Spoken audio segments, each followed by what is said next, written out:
Quand les nouvelles s'affolent, Métropole fait le point. Le point tous les matins à 8h, simultanément sur Radio et Télémétropole. Le point est une courtoisie de MSC Trading. Madame, Monsieur, bonjour. Bienvenue à la rubrique Le Point de Radio et Télémétropole. Merci de l'intérêt. Merci surtout de votre fidélité. Avec nous ce matin, Monsieur Hervé Conande de l'Agence française de développement. Je peux dire qu'il est directeur du département de l'Agence française de développement pour l'Amérique latine, Caraïbes et Haïti. C'est avec plaisir qu'on l'accueille pour parler développement. Bonjour, bienvenue à Métropole. Bonjour, merci de me recevoir. Alors, que fait l'Agence française de développement en Haïti d'abord? L'Agence française de développement en Haïti est présente depuis 40 ans et nous avons d'ailleurs célébré nos 40 ans de présence l'an dernier, cette année en 2017. Et c'est d'ailleurs au sein de mon département le pays le plus ancien, le plus historique, je dirais, de notre intervention. Et Haïti, nous sommes présents sur plusieurs secteurs et qui ont été reformulés en 2015 à l'occasion de la visite présidentielle du président François Hollande, qui avait déterminé en particulier que le secteur prioritaire de concentration de l'Agence française de développement Haïti serait l'éducation. Et nous avons depuis déployé un certain nombre de projets qui sont en cours de démarrage, aussi bien sur l'enseignement secondaire, collège, lycée, le 3e cycle fondamental et le secondaire, mais aussi sur la formation professionnelle qui sont des piliers importants pour que la jeunesse haïtienne puisse avoir une éducation de qualité et puis surtout trouver un emploi et contribuer à son niveau au développement économique du pays. Les priorités varient d'un pays à un autre. Alors nous avons des grandes priorités. La priorité globale de l'AFD, je dirais pratiquement dans tous ces pays, et d'ailleurs que l'on applique ici à Haïti, c'est la croissance verte et solidaire. Croissance verte parce que, comme vous le savez, le changement climatique est un phénomène mondial. La COP21 qui avait lieu à Paris et auquel Haïti a participé a permis de consacrer qu'il fallait que l'ensemble des pays de la planète développent leur activité, définissent des modes de développement qui soient moins consommateurs de carbone, qui puissent moins émettre de CO2. Et d'ailleurs, Haïti a été, comme bon nombre de pays, solidaire de cette approche. Et Haïti a signé, je crois, en février 2016, un des premiers pays d'ailleurs à signer l'accord de Paris. Donc nous avons un axe fort qui est la lutte contre le changement climatique. Et le deuxième axe, donc solidaire qui est d'être solidaire avec les pays pour essayer d'accompagner leur croissance verte, donc tenant compte du changement climatique, mais aussi tenant compte des singularités de chaque pays. Et c'est pour ça qu'à Haïti, peut-être plus que dans d'autres pays, nous travaillons sur les sujets comme l'éducation, j'en ai parlé tout à l'heure, et qui sont fondamentaux pour que le pays puisse se développer. Alors on reviendra peut-être sur ce point-là, sur cet aspect-là. Comme je l'ai dit tantôt, vous êtes directeur pour l'Amérique latine, Caraïbes et Haïti. Est-ce qu'il vous arrive, Hervé Conande, de vous poser certaines questions sur l'impact de l'aide française à Haïti? Ça vous arrive de vous poser la question sur l'efficacité de cette aide et l'utilisation de cette aide également, ou encore son impact sur le développement effectif ou réel d'Haïti? Bien, ça a été le chantier principal de ces 40 ans que nous avons célébrés, 40 ans de présence à Haïti.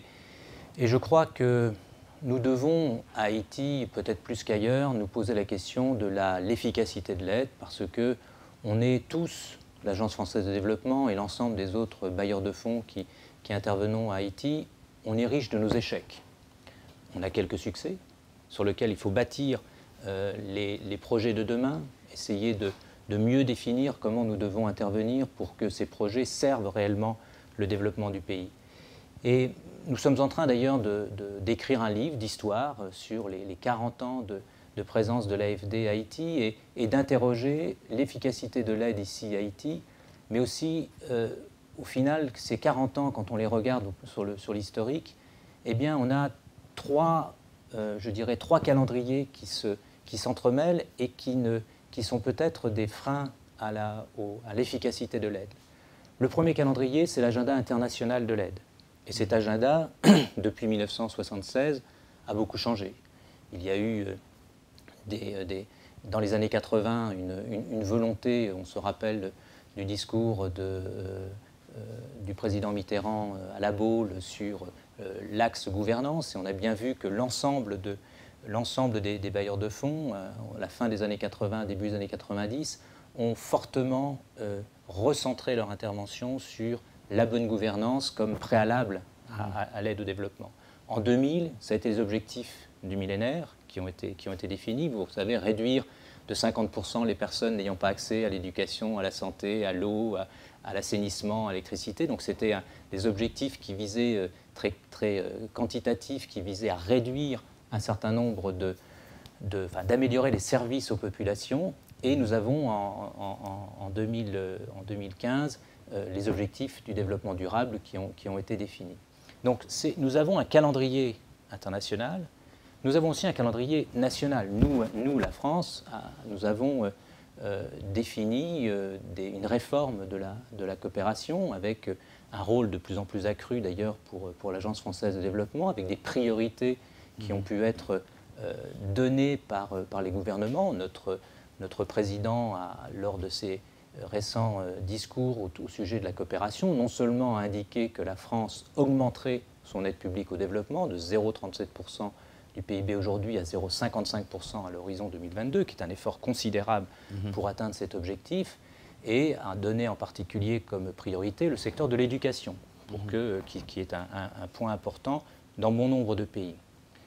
Et la France a donné comme cela, le long de ces 40 ans, un certain nombre de nouvelles priorités qui sont en lien, bien évidemment, avec l'agenda international, mais qui ont aussi le propre rythme, chaque président pouvant marquer son passage par des priorités ou d'autres. Et puis Haïti.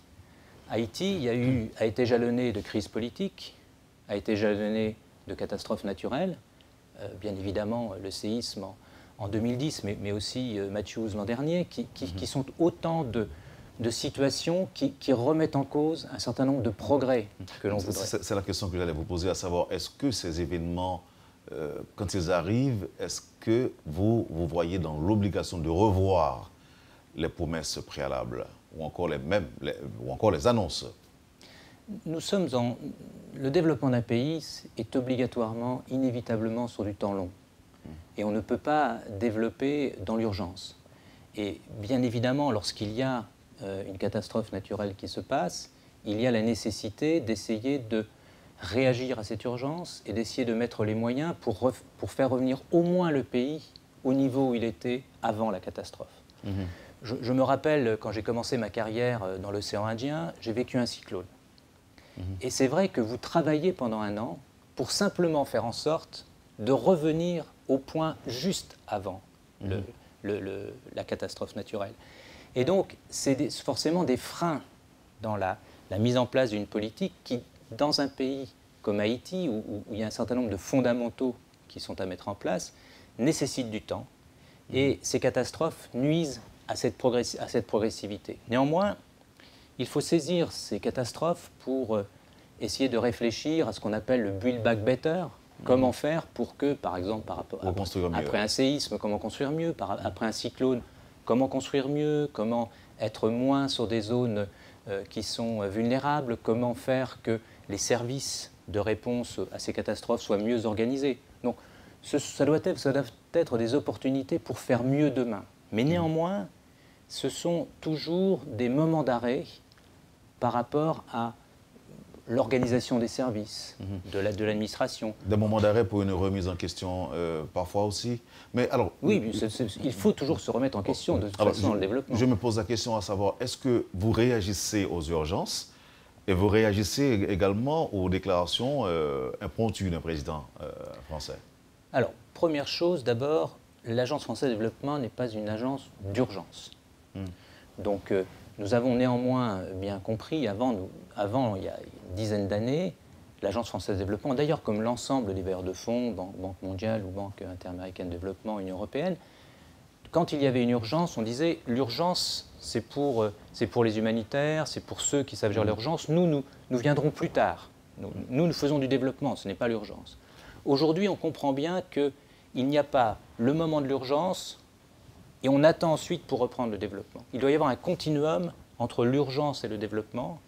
L'urgence, ça reste toujours le sujet d'urgentistes, des secouristes, etc. Nous ne savons pas faire, nous n'avons pas les outils pour y répondre, mais néanmoins, nous avons maintenant des outils qui nous permettent d'être plus en amont de la phase de développement et d'essayer de raccrocher le plus vite possible le travail avec les humanitaires, le travail avec les urgentistes, pour essayer de profiter de ces moments pour repartir sur des pas de développement. Après, vous me posez la question, est-ce qu'on réagit aux politiques? L'Agence française de développement est une agence du gouvernement français.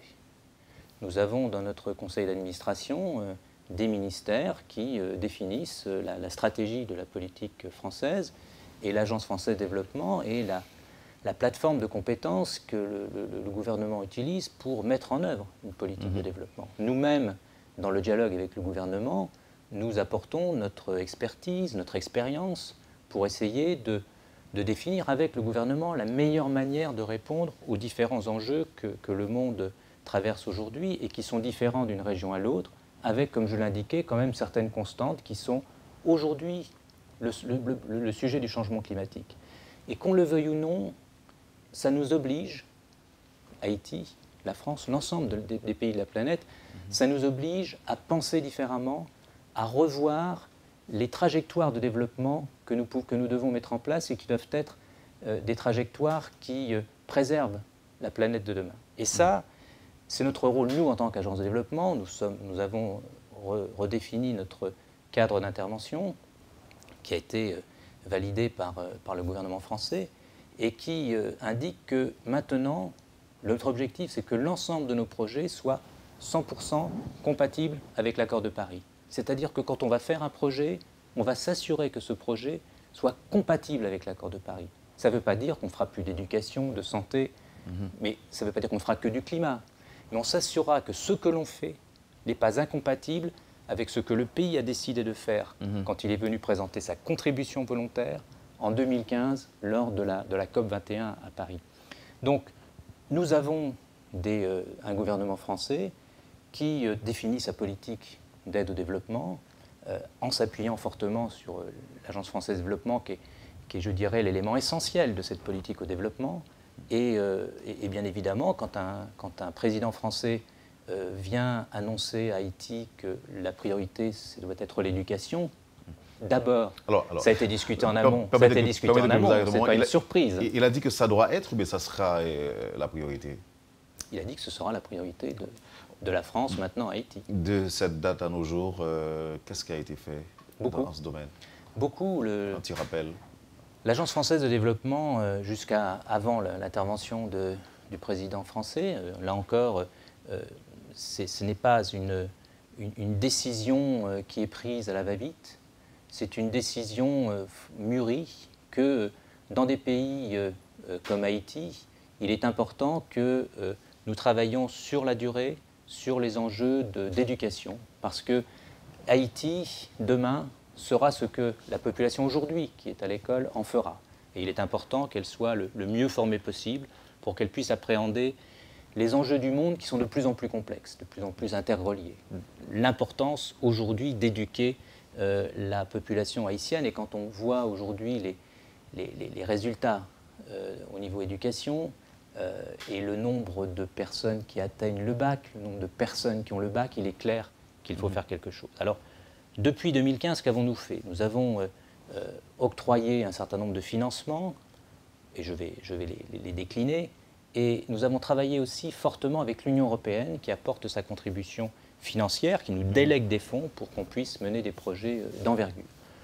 Sur la formation professionnelle, qui est un axe extrêmement important, puisque c'est ce qui doit permettre aux jeunes d'acquérir une expérience, d'acquérir une compétence qui peut être utilisée pour participer à l'économie du pays. Donc il y a un travail qui est fait avec l'INFP pour définir les secteurs qui paraissent être les secteurs prioritaires et en dialogue avec le secteur privé de manière à former ces jeunes pour les métiers de demain.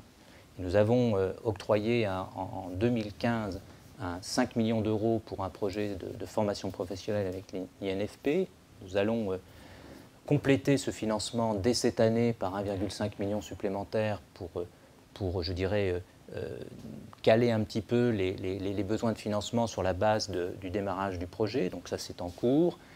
Nous avons des nouveaux cursus qui vont se mettre en place, des partenariats qui ont été mis en place avec des instituts spécialisés en France, en particulier sur le secteur de l'eau, nouvelle compétence qui va être mise en place, importante pour que la DINEPA puisse, en particulier, que la DINEPA puisse avoir le personnel dont elle a besoin pour apporter le service attendu par les populations. Après, sur des métiers plus classiques qui sont développés par l'INFP. Nous avons, donc ça c'est pour la partie, on va dire, métiers urbains, les métiers qui sont plutôt sur les métiers de ville.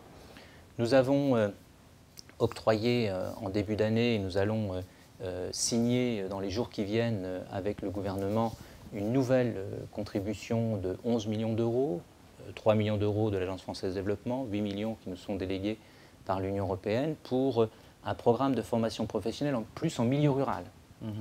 Et là, ce sont les métiers ruraux dont le monde rural a besoin pour se développer. Et quand on dit les métiers du monde rural, ce n'est pas forcément le milieu agricole.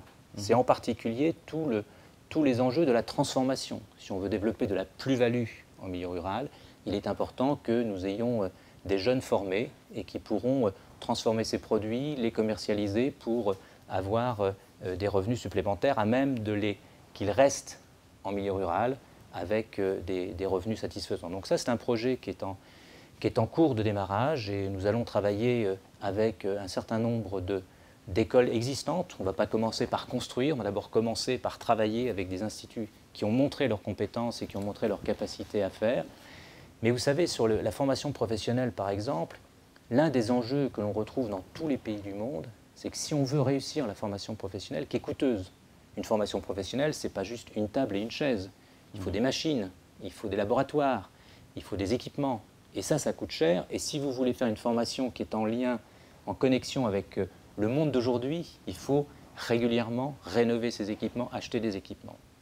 Eh bien, nous allons travailler à faire une étude d'ailleurs qui a été menée par l'ABID en relation avec le gouvernement sur la mise en place d'un fonds pour appuyer la formation professionnelle. Si on veut financer la formation professionnelle, il faut que l'État puisse mettre en place des capacités de financement de cette formation professionnelle en allant soit mettre en place des taxes avec le secteur privé, trouver des moyens fiscaux de générer des ressources financières pérennes, parce que l'objectif, ce n'est pas qu'un bailleur de fonds comme l'AFD mette un financement en place pour développer un projet.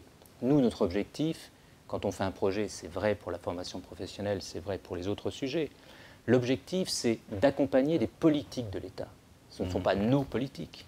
Si nous faisons de la formation professionnelle aujourd'hui, c'est que le ministère de l'Enseignement souhaite développer la formation professionnelle et nous demande, de par notre compétence, de par notre expérience dans un certain nombre de pays, de développer des réponses à leur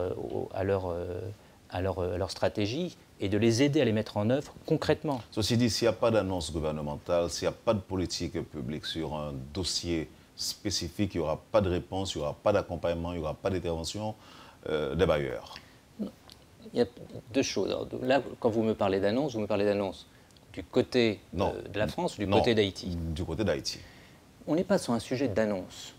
Je pense que, comme je le disais, une politique de développement s'inscrit dans la durée. L'AFD est présente depuis 40 ans.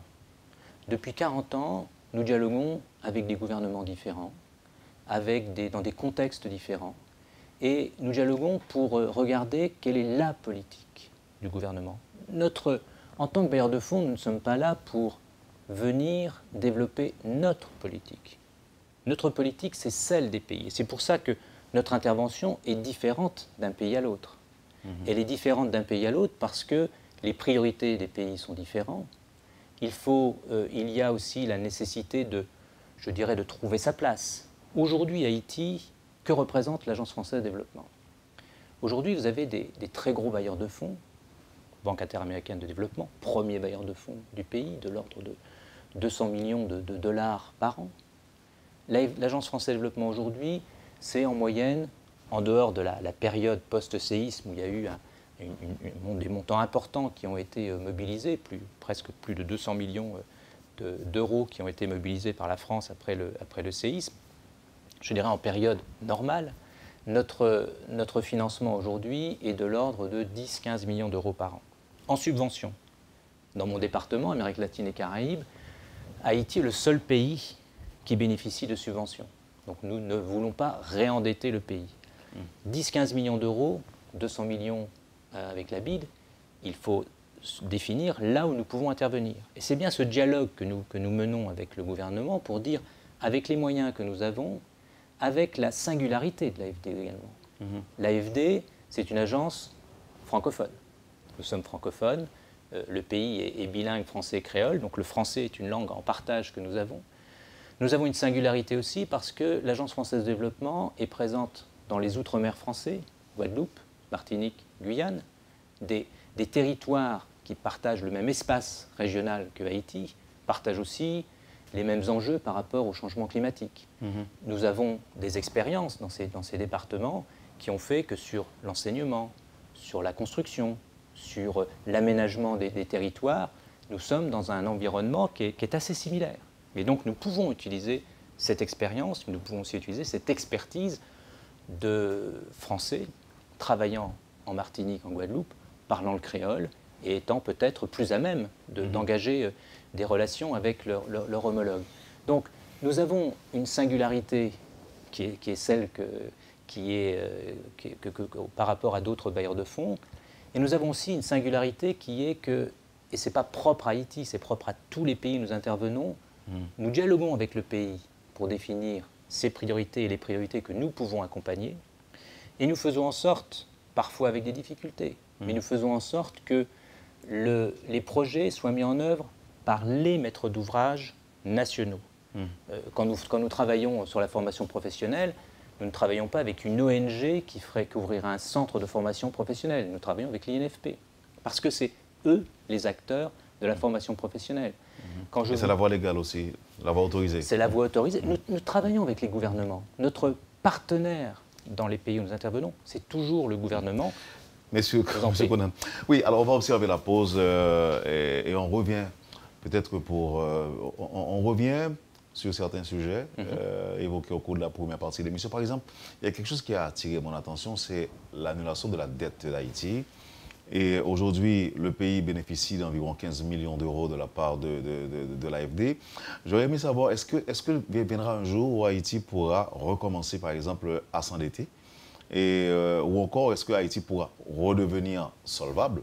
Parce que l'annulation de la dette veut aussi dire que l'on n'était pas en mesure de s'acquitter de ces redevances, de cette dette, et que normalement, il va falloir que l'on travaille de manière à ce que l'on puisse, dans le futur, commencer ou recommencer à recevoir ou encore à avoir des dettes vis-à-vis des bailleurs. Et je serais intéressé à ce qu'on revienne sur ce point-là. Je rappelle en passant que le prétexte de votre présence en Haïti aujourd'hui, ce sont les assises qui débutent demain. Et là, on comprend rapidement que les collectivités font partie de la priorité de l'AFD.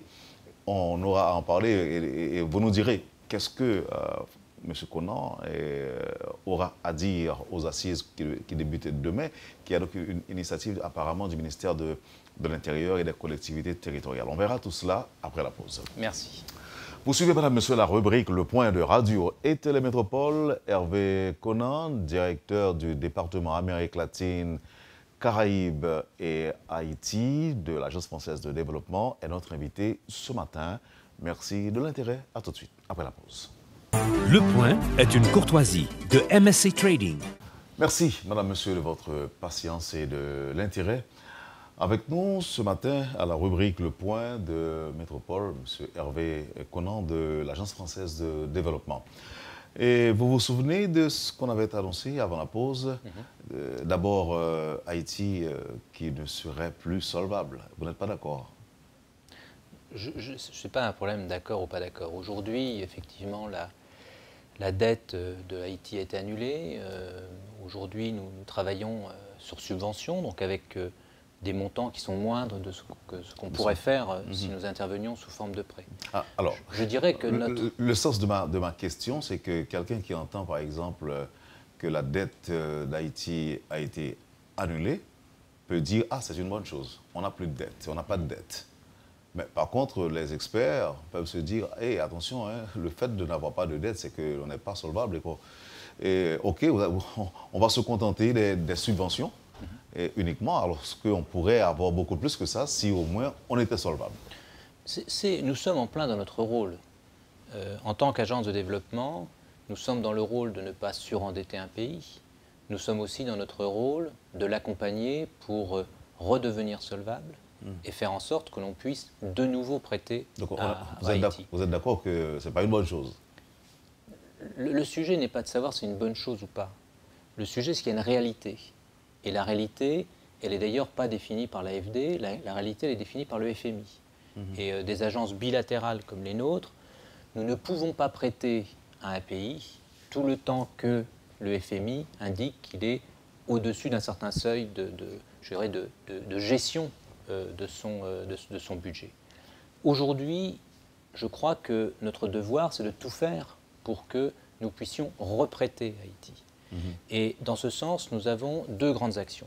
La première, c'est que Haïti doit augmenter ses ressources budgétaires.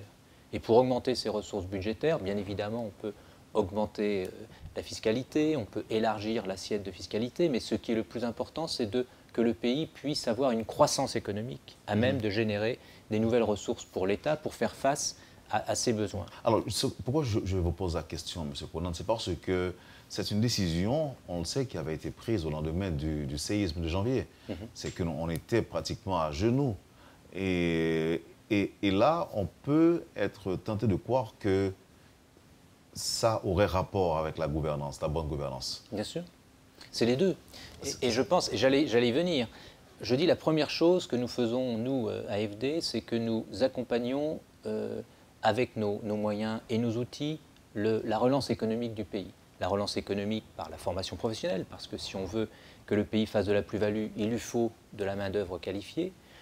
Nous accompagnons également le développement économique en finançant un certain nombre de projets du secteur privé avec notre filiale Proparco qui est dédiée au secteur privé et nous avons demandé à Proparco de réactiver de manière assez forte et il y a eu de nombreuses missions ces derniers mois de Proparco et nous avons deux projets, secret bancaire oblige, je n'en parlerai pas, mais nous avons deux projets industriels qui vont pouvoir, je pense, être soutenus par Proparco et qui vont, là encore, apporter de la plus-value et du développement économique. Troisième sujet sur lequel, bien évidemment, il faut travailler, c'est le développement agricole.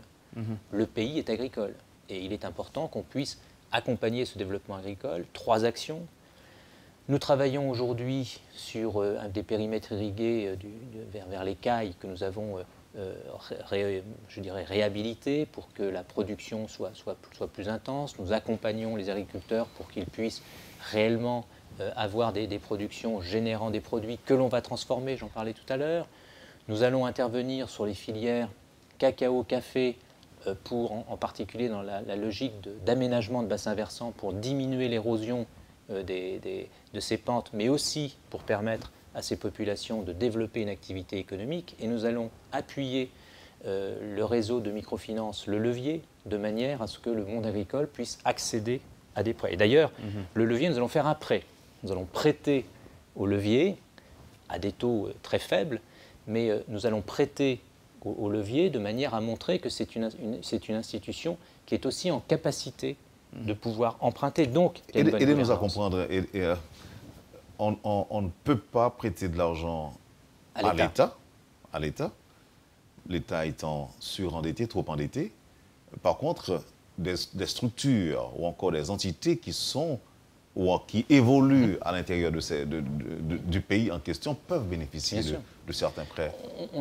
À l'AFD, nous avons deux outils, ce qu'on appelle le prêt souverain, le prêt à l'État, et nous avons les prêts dits non souverains, qui donc n'ont pas de garantie d'État. Et nous avons dans de nombreux pays, nous finançons des entreprises d'électricité, des entreprises d'eau, qui sont en capacité de générer des recettes qui ont un bilan qui est favorable et qui leur permettent d'emprunter et de rembourser l'emprunt qu'ils ont contracté par eux-mêmes. Ce n'est pas l'État qui rembourse, c'est l'institution.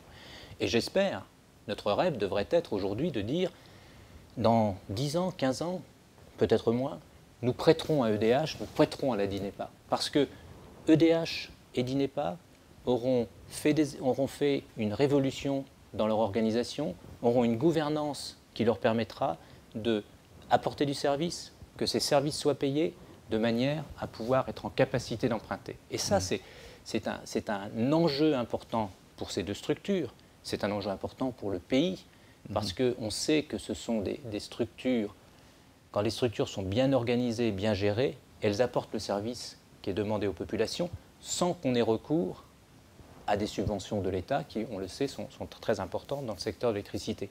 Donc, notre enjeu, il est d'accompagner ces secteurs en essayant de déployer notre palette d'outils. Pour revenir au secteur privé, j'en finirai sur le secteur privé, nous accompagnons aussi les banques locales en mettant en place des systèmes de garantie de manière à amener les banques à prendre plus de risques.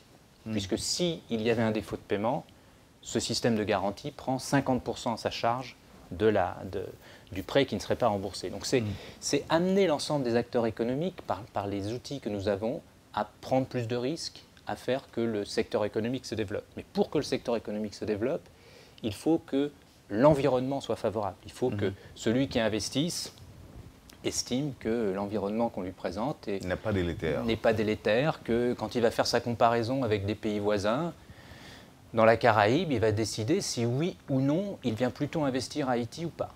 Et donc il doit avoir confiance dans le pays. Et notre rôle, un axe important de notre intervention, j'ai dit éducation, j'ai dit développement rural, environnement, adaptation au changement climatique, troisième axe, la gouvernance.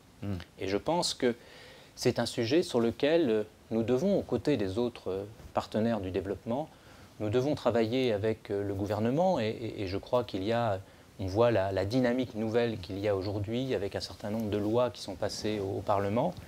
Nous devons l'accompagner pour faire que nous puissions jeter les bases pas à pas. Là encore, pas à pas, il faut du temps. C'est ça. Alors, les minutes restantes, 8-9 environ, doivent être consacrées aux assises, aux collectivités. Le prétexte de votre présence en Haïti aujourd'hui? Alors, je reviens régulièrement à Haïti, même sans prétexte, mais il faut toujours des éléments déclencheurs, et c'est vrai que ma venue se situe dans le cadre de ces deuxièmes assises de la coopération décentralisée France-Haïti. L'AFD a un nouveau mandat d'accompagner l'action internationale des collectivités locales françaises qui ont donc, de par la loi, la possibilité de pouvoir travailler, de faire avoir leur propre politique de coopération internationale aux côtés de l'État. Mais ils sont autonomes, ils ont une capacité propre à définir les coopérations qu'ils souhaitent mener. Et Haïti est un des pays du monde où la coopération décentralisée est la plus active, où donc les collectivités locales souhaitent développer une activité avec d'autres collectivités locales haïtiennes. Et c'est une coopération qui est très importante, parce que nous ne sommes pas dans une logique de projet. Un projet, on en a parlé juste avant, il y a un début, il y a une fin. Et la question qui va toujours se poser, c'est que se passe-t-il après la fin du projet? La coopération décentralisée, cette action internationale des collectivités locales, elle s'inscrit dans la durée. Ce sont des collectivités locales, des élus, qui décident de travailler ensemble et qui décident d'échanger. Et nous croyons beaucoup dans l'importance de ces échanges entre pairs. Qui peut convaincre le mieux un maire, un élu, qu'il faut aller dans telle direction ou une autre? Son père. Le même maire, et moi pour avoir assisté à de nombreuses réunions entre élus, vous voyez que ce soit un élu du Burkina Faso, d'Haïti, de Colombie ou du Vietnam, in fine, cet élu, face à ses administrés, il est exactement dans la même situation. Et ces gens se comprennent, même s'ils sont dans des contextes très différents, et les expériences des uns aident les autres parfois à surmonter des difficultés, à trouver la bonne manière pour aborder les sujets. Donc cette coopération décentralisée, elle est pour nous très complémentaire de ce que l'on fait dans le dialogue avec l'État.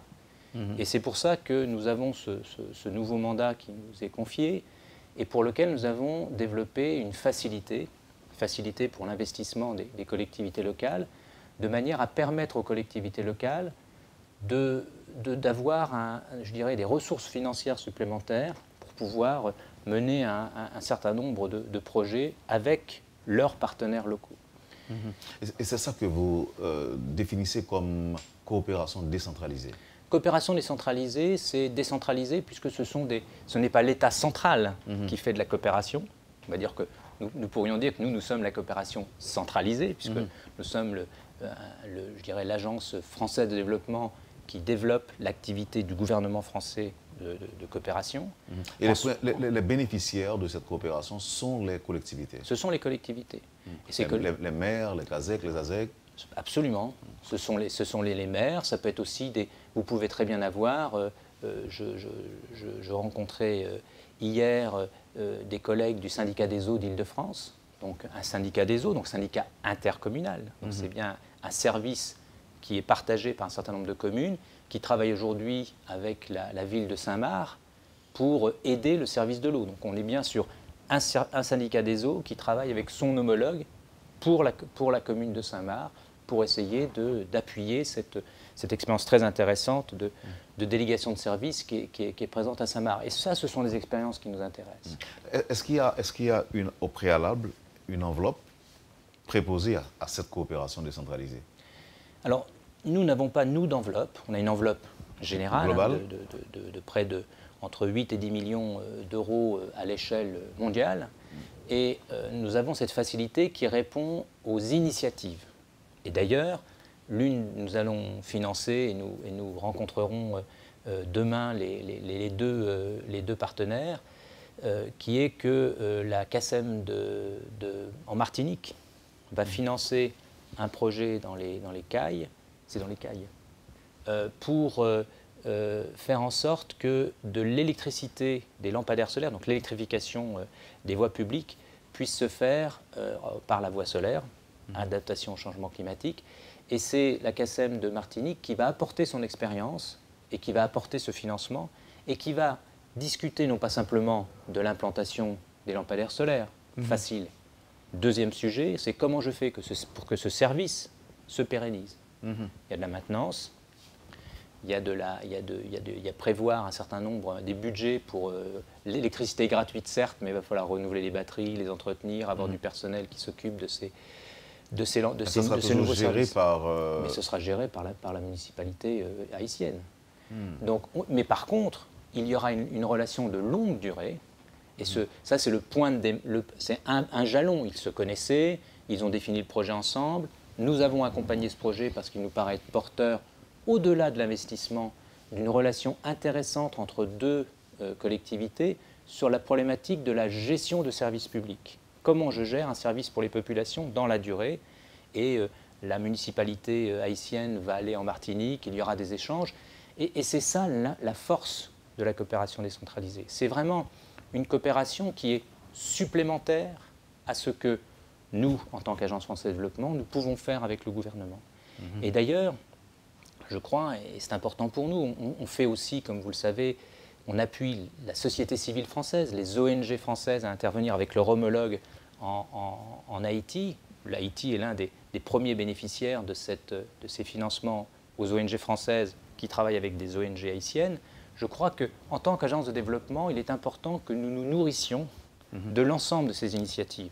Nous travaillons avec le gouvernement sur des politiques, mais ce dialogue avec le gouvernement, nous voulons l'enrichir de ces expériences auxquelles nous pouvons contribuer entre collectivités locales, parce qu'on va pouvoir discuter avec le gouvernement sur la décentralisation, ce que peuvent faire les communes, comment le gouvernement peut peut-être transférer certaines tâches aux municipalités, mais aussi quel appui doit leur apporter. La même chose avec des initiatives qui sont prises par des ONG locales. Donc, toute cette variété d'interventions, société civile, collectivité locale, secteur privé, gouvernement, c'est à cet ensemble-là avec lequel nous devons dialoguer pour permettre à Haïti de développer, de définir une stratégie de développement la plus harmonieuse possible et surtout la plus adaptée au contexte actuel. Donc il y aura plusieurs espaces d'échange. Absolument. Au cours desquels Haïti et les autres vont justement se partager les expériences. Absolument, c'est une forte délégation qui vient. C'est 100 acteurs de collectivités locales français qui viennent, à peu près 50% venant de France et 50%, on va dire, hexagonal, et 50% des 3 départements d'outre-mer caribéens, qui vont donc venir rencontrer leurs partenaires, apporter leur expérience, avec un certain nombre d'experts qui vont également intervenir pour apporter des expériences non seulement entre la France et Haïti, mais entre la France et d'autres pays. Nous interviendrons pour présenter notre politique sur la coopération décentralisée. Ce nouvel outil dont je parlais, cette facilité qui a déjà été utilisée pour une première fois par une collectivité martiniquaise. Et j'espère que nous aurons d'autres projets dans le futur. Et j'interviendrai dans le cadre d'un panel sur les enjeux du changement climatique, puisque c'est un enjeu extrêmement important. Alors, 2 questions pour terminer. Qu'est-ce que vous espérez, qu'est-ce que vous attendez d'Haïti, par exemple, dans le cadre de ces assises? Une nouvelle dynamique. Les premières assises avaient eu lieu en 2009, une année avant le terrible séisme. Et il est clair que les assises doivent s'organiser de manière plus régulière pour maintenir cette dynamique, pour maintenir cet intérêt que portent les collectivités entre elles, leur donner des espaces d'échange. Demain, c'est un espace d'échange qui est mis à disposition de ces 100 personnes qui viennent de France. S'il n'y avait pas eu les assises, elles ne seraient pas venues, elles seraient peut-être venues dans un mois, dans 2 mois. Là, on les regroupe tous ensemble et j'espère que cette rencontre va amener de nouvelles dynamiques, de nouvelles idées, de nouvelles opportunités de développer la relation entre Haïti et la France, entre les élus haïtiens et les élus français. Et vous savez, on croit beaucoup, nous, à l'AFD, dans l'innovation inversée. On n'est plus aujourd'hui à l'ère des objectifs du développement durable. Nous ne sommes plus le Nord et le Sud. On est tous face aux mêmes enjeux qui sont ces objectifs de développement durable. Nous avons tous des objectifs de développement durable à développer dans nos pays. Nous avons tous des enjeux globaux face au changement climatique qui sont communs à l'ensemble des pays de la planète. Et aujourd'hui, ce que nous devons, c'est dialoguer ensemble. Et il y a des initiatives et des innovations qui sont ici en Haïti qui peuvent peut-être intéresser un certain nombre de municipalités dans les Caraïbes, si on est autour d'un sujet propre à la problématique caribéenne, ou en France continentale. Donc je crois que c'est important aussi de voir ces échanges comme des espaces de dialogue de personnes qui partagent une même volonté de faire en sorte que nous puissions être à même d'offrir pour nos enfants, pour nos descendants, nous soyons capables de leur offrir une planète qui réponde à leurs besoins, qui soit capable de les nourrir, qui soit capable de les éduquer et qui soit capable de leur offrir des espaces de développement et de construction d'eux-mêmes. Donc je crois que c'est ça notre enjeu. Et demain, c'est une petite pierre à l'édifice que nous allons faire entre les collectivités locales haïtiennes et les collectivités locales françaises. Hervé Conan, c'était un plaisir de vous accueillir sur le plateau de la rubrique Le Point de Métropole. Merci. Merci beaucoup. Bonne journée. Et bon séjour en Haïti. Merci beaucoup. Vous avez suivi, madame, monsieur, la rubrique Le Point de Radio et Télémétropole. Merci de l'intérêt, merci de l'accueil. Passez une bonne journée et surtout une bonne semaine avec Métropole et à demain.